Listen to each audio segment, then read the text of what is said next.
how do we make sure that that student feels safe? I mean, that's a fundamental issue, right? And that has to do with things like quickly responding to incidents of bias when they occur, trying to make sure that we're teaching the entire community about the importance of inclusion and connection, and actually being open to people who are different than you, especially when you have many young people who may come to college having been in a much more insular situation, right? And now they're meeting people very different than them. And sexual identity, sexual orientation is a great example of that, right?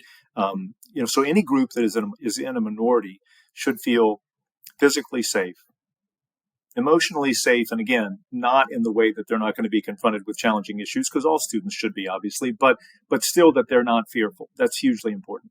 That they understand that if something occurs, that we'll respond quickly with empathy and also with strength, right, in pushing back against something like a bias incident if that occurs. Do we have spaces for them where they can be with folks like themselves when they choose to do that? And I know oftentimes you hear the phrase safe space, which is one that I've never really liked because I think it's a misnomer. I like to think about comfort spaces, right? That I have a place where, let's say I'm a Black student, where there's a place where I know other Black students will be congregating together, that we have a space where we're the majority, that this is, and I feel that there's family there. At the same time, you've got to also balance that with challenging all students across the board to engage more broadly in the life of the university, right? Because everyone learns if we're doing both of those things. But I don't think we can honestly say, you'll hear some people talk about, well, why do you have an LGBTQ center? Isn't that self-segregation, right? I personally think that's ridiculous.